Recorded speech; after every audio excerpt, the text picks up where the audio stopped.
केनोपनिषद में एक कथा आती है कि देवताओं का अभिमान और परमेश्वर। एक बार देवासुर संग्राम हुआ।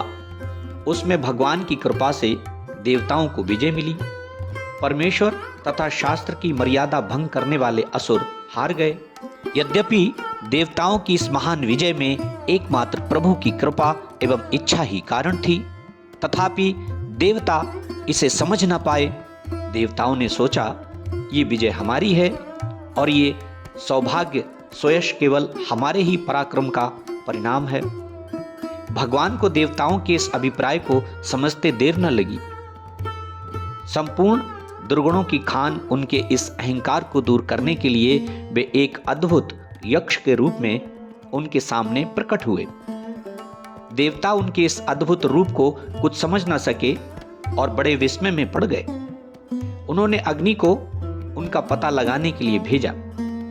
अग्नि के वहां पहुंचने पर यक्ष रूप भगवान ने उनसे प्रश्न किया कि आप कौन हैं? अग्नि ने कहा, तुम मुझे नहीं जानते। मैं इस विश्व में अग्नि नाम से प्रसिद्ध जात वेदा हूं। यक्ष रूप भगवान ने पूछा, ऐसी प्रसिद्ध तथा गुण संपन्न आप में क्या शक्ति है? इस पर अग्नि बोले कि मैं इस चराचर जगत को जलाकर भस्म कर सकता हूं। इस पर यक्ष रूप में भगवान ने उनके सामने एक तिनका रख दिया और कहा, कृपया कर इस तिनके को जला दीजिए। अग्नि ने बड़ी चेष्टा की।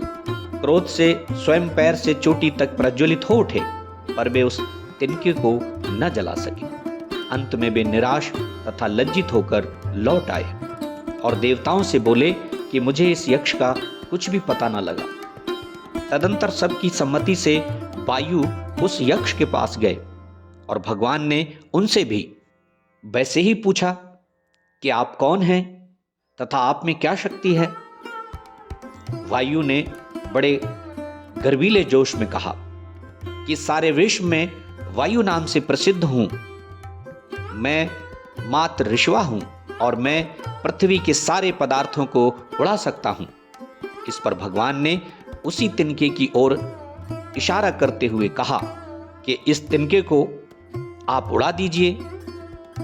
वायु देवता ने अपनी सारी शक्ति लगा दी, पर वे उसे टस से मस न कर सके और अंत में लज्जित होकर देवताओं के पास लौट आए। जब देवताओं ने उनसे पूछा कि क्या कुछ पता लगा कि ये यक्ष कौन था, तब उन्होंने भी सीधा उत्तर दे दिया कि मैं तो बिल्कुल ना जान सका कि वो यक्ष कौन है।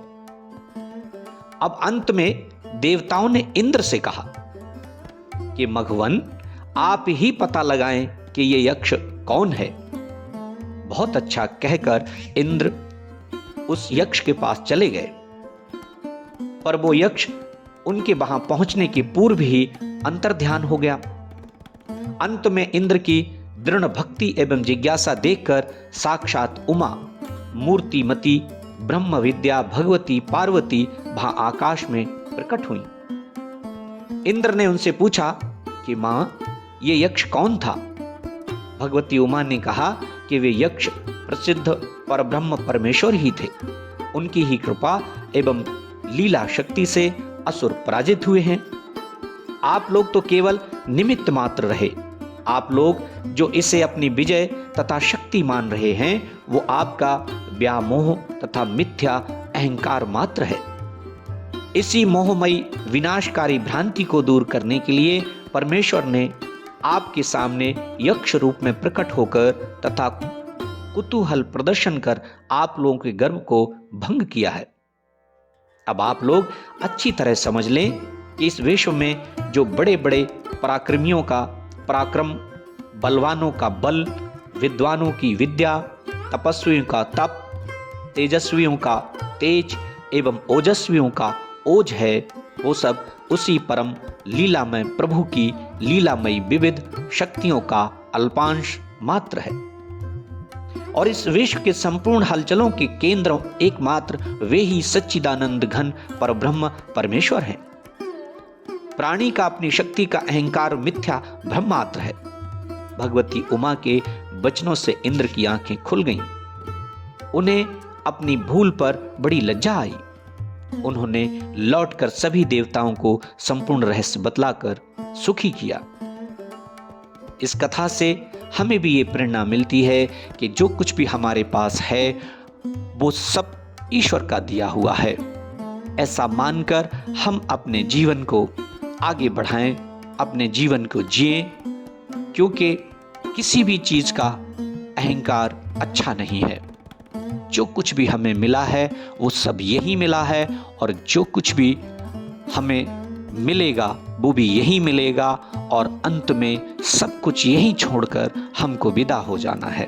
तो इस कथा से हमें अपने जीवन में सब कुछ परमात्मा को समर्पित करते हुए अहंकार नहीं करना है किसी भी चीज का।